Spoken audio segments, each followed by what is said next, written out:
Mantan Menteri Lingkungan Hidup dan Kehutanan LHK Siti Nurbaya telah menyerahkan jabatannya kepada 2 menteri baru.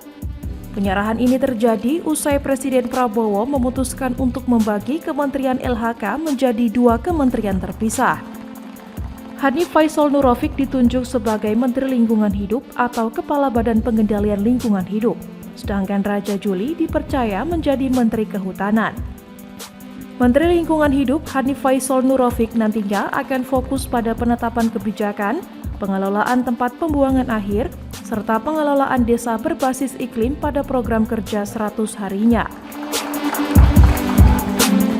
Kepada saya, Pak Prabowo minta kegiatan pengelolaan lingkungan hidup lebih fokus dengan terpisahnya menjadi 2 kementerian ini.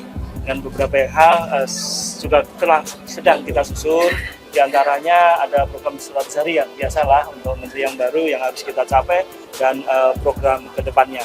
Jadi kalau untuk LH mungkin ada paling tidak ada 2 skenario utama untuk 100 hari. Pertama enabler atau pemungkin. Jadi kita sedang menyiapkan kegiatan kebijakan pemungkin yang harus selesai dalam 100 hari ke depan.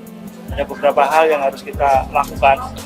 Yang paling utama yang menjadi payung semua hukum dari pengelolaan sumber daya alam adalah RPPLH, Rencana Perlindungan Pengelolaan Lingkungan Hidup, dan ini akan final.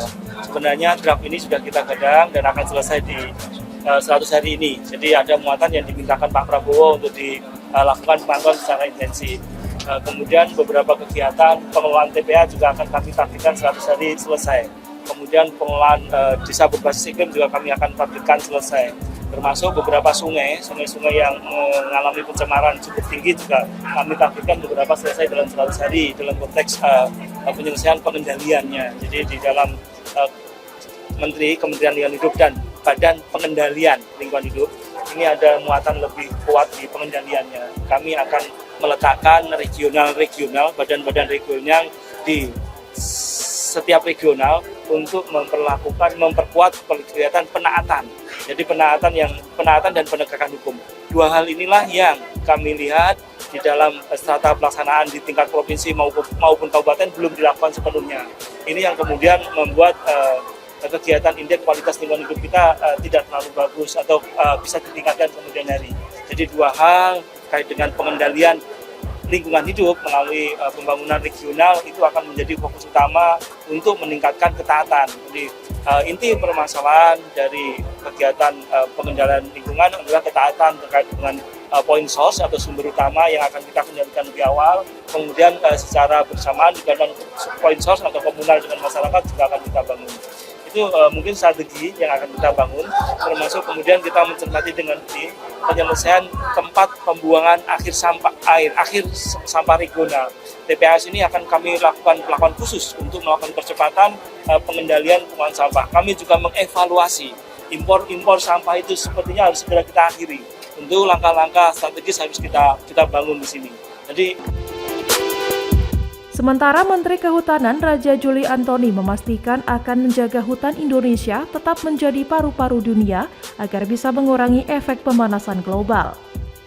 Menurut Raja Juli, dengan menjaga hutan Indonesia sebagai paru-paru dunia, maka dapat mengurangi efek pemanasan global. Saya berkali-kali bertemu dengan Pak Prabowo dan beliau mengamanahkan kepada saya untuk menjaga hutan kita. Dalam konteks yang lebih besar, menjaga ini tentu memastikan bahwa hutan kita tetap menjadi paru-paru dunia yang penting, tidak hanya bagi Indonesia, tapi juga bagi dunia. Kita mengetahui namanya juga global warming, itu bukan hanya 1 negara atau 2 negara yang terdampak dengan isu pemanasan global ini, ya, tapi memiliki dampak terhadap dunia secara global.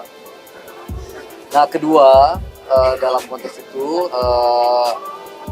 Pak Prabowo juga mengingatkan menjaga hutan artinya memastikan bahwa semaksimal mungkin sumber daya yang ada di hutan itu dapat meningkatkan kesejahteraan rakyat. Ya. Pak Prabowo sering dengan retorika yang meyakinkan mengatakan banyak kebocoran di di kementerian-kementerian. Tentu termasuk ada potensi ya, kebocoran di Kementerian Kehutanan. Nah, oleh karena itulah salah satu juga tanggung jawab kami, ya, bagaimana kemudian hutan sekali lagi memiliki menjadi landasan untuk kesejahteraan masyarakat kita. Ya. Salah satu cara yang patut dilakukan adalah tadi saya sampaikan di foto saya, pertama transparansi data, ya, melalui transformasi digital.